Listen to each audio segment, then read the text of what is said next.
Hello friends, आप सभी का फिर से स्वागत करते हैं हमारे चैनल पर। तो गाइस, आप सभी के लिए एक और नई कहानी लेकर आई हूँ, मेरी ज़िंदगी हो तुम भाग 3। इससे पहले इस कहानी के 2 भाग अपलोड हो चुके हैं। प्लीज़ आप सब लोग वो भाग ज़रूर पढ़ लीजिएगा। आप सब ने अब तक पढ़ा था सामिया को कुछ गुंडे ने किडनैप कर लिया था, जहाँ उसके चाचू मलंग अग्निहोत्री ने उसकी जान बचाते हुए उस गुंडे को जान से मार दिया है। इतना आप पिछले भाग में पढ़ चुके थे। और फ्रेंड्स, अगर आपने अभी तक चैनल को लाइक शेयर सब्सक्राइब नहीं किया है तो जल्दी से सब्सक्राइब कर दीजिए। तो अब देखते हैं आगे। सुबह का वक्त था। अपार्टमेंट के गार्डन एरिया में इस वक्त प्रिंस कुछ अपनी उम्र के बच्चों के साथ खेल रहा था। तभी वो बॉल खेलते खेलते गिर गया। उसके गिर जाने से सभी बच्चे उस पर हंसने लगे और एक बच्चे ने हंसते हुए कहा, you are very big. Prince ने अपने छोटे से हाथों से बॉल को पकड़ा और टुकुर टुकुर उन सभी को देखने लगा जो उसे कमज़ोर कहते हुए हंस रहे थे। तभी दूसरे बच्चे ने कहा, तुम हम लोगों की तरह स्ट्रांग नहीं हो, तुम बहुत ही ज़्यादा वीक हो, तुम्हें हमारे साथ नहीं खेलना चाहिए, तुम जाओ अपनी माँ की गोद में। तभी ये सुनकर प्रिंस ने गुस्से के साथ कहा, शट अप, मैं स्ट्रांग बॉय हूँ। मम्मा कहती है कि प्रिंस दुनिया का सबसे स्ट्रांग बॉय है और मैं तुम सबसे बहुत ही ज़्यादा स्ट्रांग भी हूँ। तभी उन बच्चों ने कहा, पागल, स्ट्रांग होते तो तुम्हारे हाथ से बॉल बार बार गिरती नहीं। और ये सुनते ही प्रिंस ने मासूमियत के साथ उस बॉल को देखा और फिर धीरे से बोला, पल, ये बॉल तो काफ़ी ज़्यादा बड़ी है, ये तो मेरे हाथ में भी नहीं आती। तभी वे बच्चे उसके पास आए और हंसते हुए बोले, हाँ, क्योंकि तुम बहुत ही ज़्यादा छोटे हो और बहुत ही ज़्यादा वीक हो, हम सब की तरह स्ट्रांग नहीं हो, इसीलिए तो तुम्हारे हाथ से बॉल गिर जाती है। तुम हमारे साथ नहीं खेलने आना चाहिए, तुम्हें अपनी मामा की गोद में ही रहना चाहिए। ये कहकर वो बच्चे फिर से हंसने लगे। वही प्रिंस की आंखों में दूसरे ही पल आंसू भर आए और वो टुकुर टुकुर उन सभी को देखकर बोला, तुम सब लोग बहुत ही ज़्यादा बुरे हो, मैं तुम सबके साथ अब से कभी नहीं खेलूँगा। इसके जवाब में वो सभी बच्चे एक साथ बोले, हमें तुम्हें अपने साथ खिलाना ही नहीं है, तुम अभी के अभी चले जाओ यहाँ से। हमें तुम जैसे वीक बच्चे पसंद नहीं हैं और ना तो तुम हमारी तरह स्ट्रांग हो और ना ही तुम्हारे पास हम सब की तरह डैडी हैं। जैसे ही उसने डैडी शब्द कहा, अचानक से प्रिंस की आंखों में आंसू आ गए और वो थोड़ा थोड़ा रोने लगा और उसने कहा कि माँ कहती है कि वो ही मेरे लिए डैडी हैं, इसीलिए मुझे किसी भी डैडी की ज़रूरत नहीं है।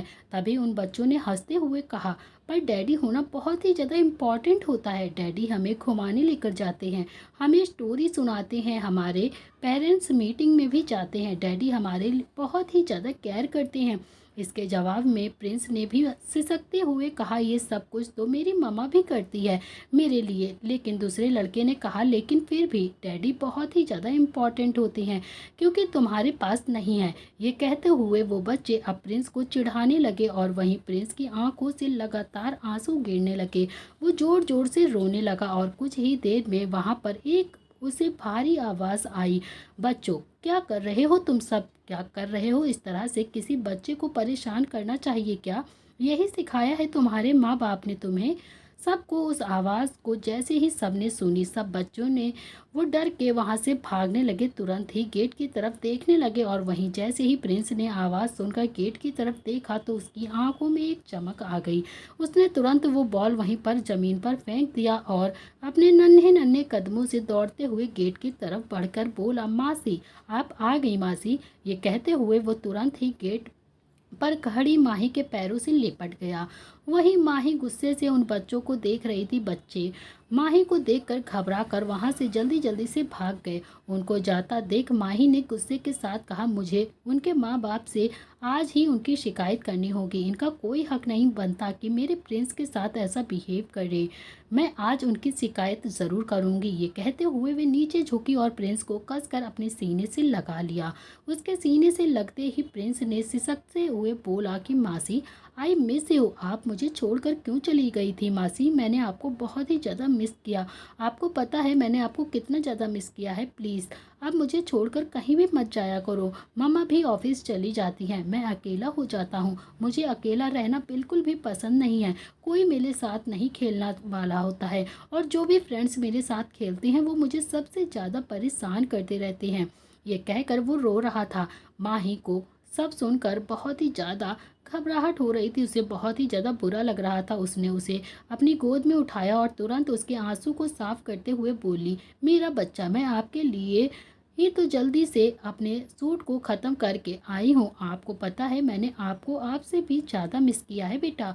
इनफैक्ट मैं तो डेली वीडियो कॉल भी किया करती थी आपके पास, पर आप हमेशा सो जाते थे, इसीलिए मैं आपसे बात नहीं कर पाती थी। सॉरी बेटा, लेकिन अब आप फिक्र मत करो, अब मैं आ गई हूँ ना। और जिसने भी आपको परेशान किया है, मैं उनके मॉम डैड से आज ही शिकायत करूँगी और उनको सबको पनिश करवाऊँगी।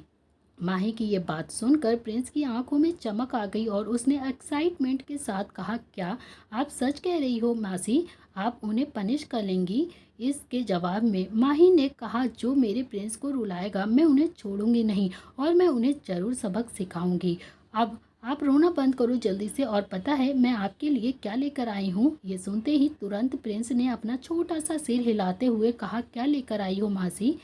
इसके जवाब में माही ने उसके एक हाथ से अपने लगेज को पकड़ा और दूसरे गोद में उसे उठाते हुए अंदर अपार्टमेंट में लेकर जाते हुए बोली, मैं आपके लिए सूट से बहुत सारे टॉयज लेकर आई हूँ और वीडियो गेम्स लेकर आई हूँ। मुझे पता है मेरा प्रिंस उन्हें देखकर बहुत ही ज़्यादा खुश हो जाएगा।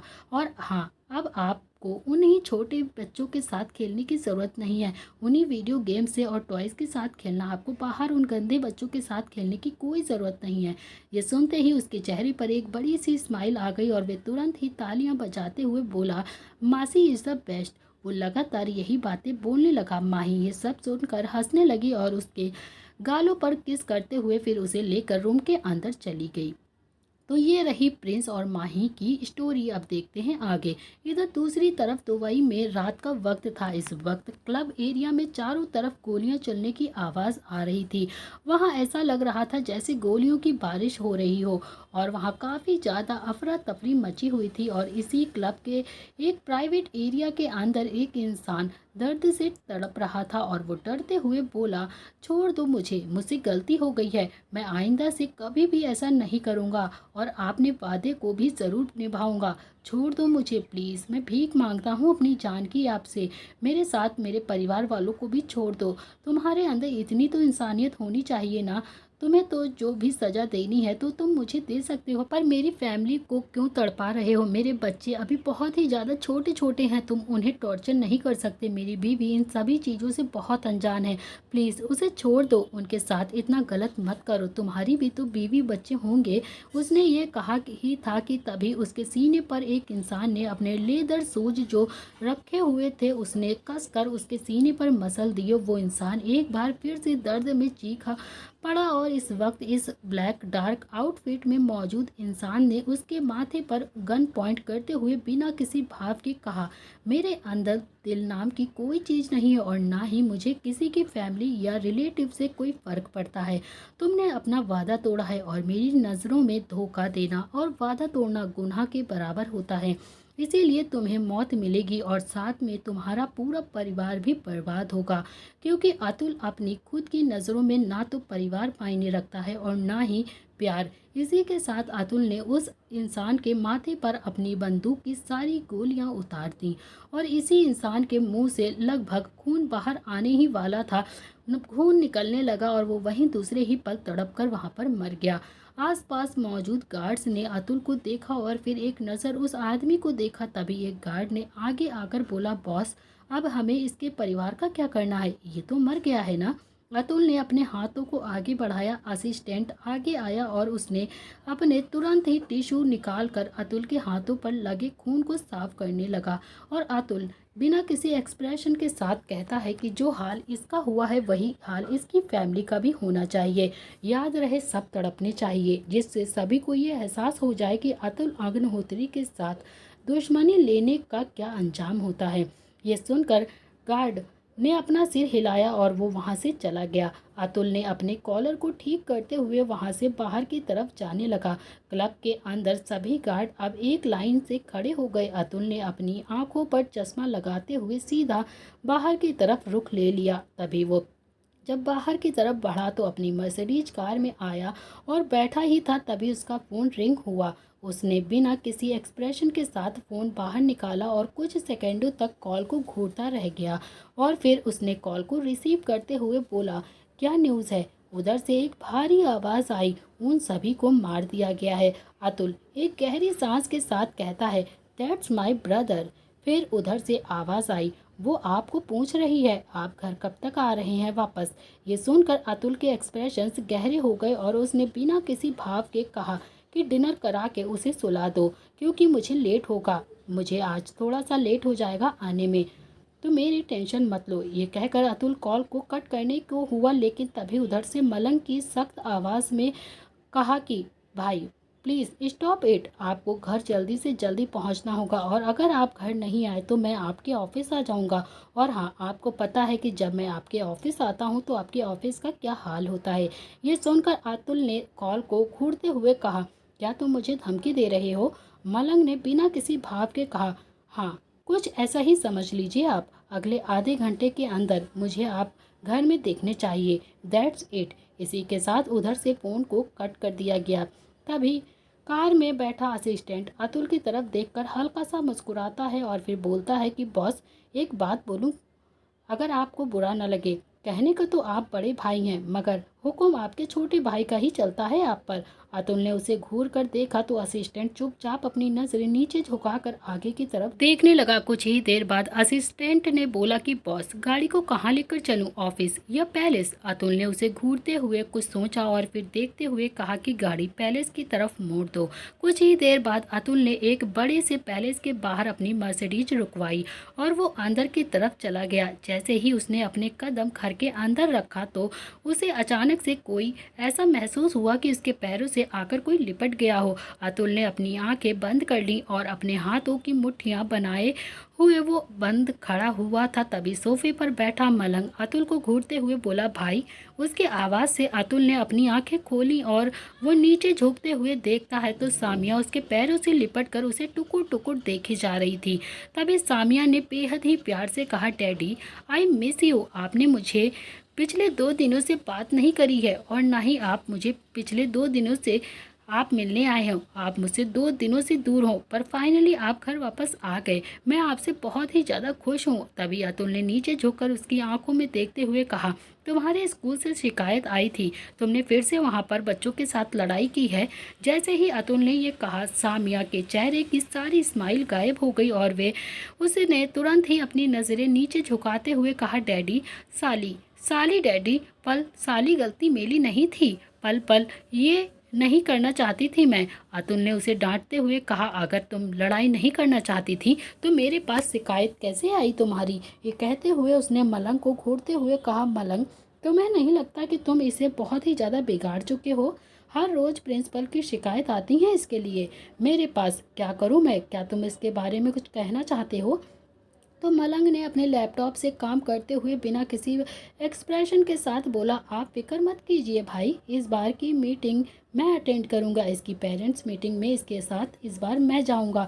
ये सुनते ही सामिया के चमक आ गई चेहरे पे और वो बोलने लगी, चाचू इज़ द बेस्ट, चाचू इज़ द बेस्ट। वो बार बार ये बोल रही थी। तो तुरंत मलंग की तरफ देखकर घूरने लगा। सामिया दौड़ते हुए मलंग के पास गई और बोली, माई चाचू इज़ द बेस्ट। ये सुनकर मलंग उसे देखकर हल्के से मुस्कुरा दिया। वहीं अतुल उन दोनों को घूरने लगा। तभी फिर उसने सामिया को अपनी गोद में उठाया और बोला, डिनर कर लिया आपने?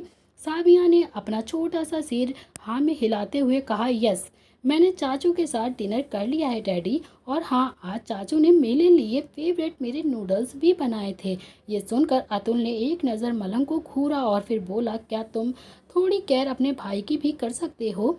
मलंग ने अपनी नज़र ऊपर की ओर करते हुए अतुल को देखते हुए कहा, हाँ, आपके लिए मैंने शेफ रखे हुए हैं और हाँ, वो आपके लिए बहुत ही अच्छी कुकिंग भी करते हैं। ये सुनकर अतुल उसे घूरने लगा, लेकिन तभी फिर सामिया ने अपने मुंह बनाते हुए कहा, डैडी चाचू, इस बाल की मीटिंग में मुझे मेरी माँ भी चाहिए। उसके मुंह से माँ शब्द सुनते ही अतुल के एक्सप्रेशन से डार्क हो गए और वहीं मलंग भी एक टक सामिया और अतुल को देखने लगा। तभी अतुल ने गुस्से के साथ उसे नीचे उतारा और कमरे की तरफ बढ़ते हुए बोला, सामिया, क्या मैंने तुमसे पहले भी बताया है ना कि तुम्हारे पास कोई भी माँ नहीं है? तुम्हारे पास सिर्फ मैं और तुम्हारे चाचू हैं। इसके अलावा आप कभी भी अपनी माँ का जिक्र भी मत करना, क्योंकि इसके अलावा आपके पास और कोई भी नहीं है। उसे ये कहते हुए वो वहाँ से चला गया। तो वहीं सामिया ने जैसे ही ये सारी बातें सुनी, दूसरे ही पल उसकी आंखों में आंसू आ गए और वो रोने लगी। वो वहाँ तुरंत ही आंसू भरी एक नज़रों से मलंग को देखने लगी। तभी मलंग और सामिया जो एक दूसरे की आंखों में देख रहे थे आंसुओं से भरी, सामिया की आंख मलंग को बहुत चुभ रही थी। आखिर कौन है सामिया की माँ और कौन है आखिर प्रिंस के डैडी? क्या अतुल और मिष्टी एक दूसरे से पति पत्नी है? क्या रिश्ता है इन दोनों के बीच और क्या रिश्ता है सामिया और प्रिंस के बीच? तो ये सब जानने के लिए आपको देखना पड़ेगा ये कहानी की पूरी स्टोरी। तो दोस्तों, इसी के साथ इस कहानी को हम यहीं पे समाप्त कर रहे हैं। आज का भाग हम यहीं पे समाप्त कर रहे हैं। मिलते हैं इस कहानी के नेक्स्ट पार्ट में। अगर आपको ये कहानी पसंद आ रही हो तो प्लीज़ चैनल को लाइक शेयर सब्सक्राइब ज़रूर करना। ये कहानी बहुत ही ज़्यादा इंटरेस्टिंग है, तो प्लीज़ इसके सभी भाग ज़रूर देखिएगा। और अगर कहानी का कोई भी मोमेंट पसंद आया हो तो प्लीज़ वो मोमेंट लिखकर कमेंट बॉक्स में ज़रूर मिलिएगा। और friend, please please please support करिए हमारे न्यू चैनल को। थैंक यू फ्रेंड्स, आज के लिए इतना।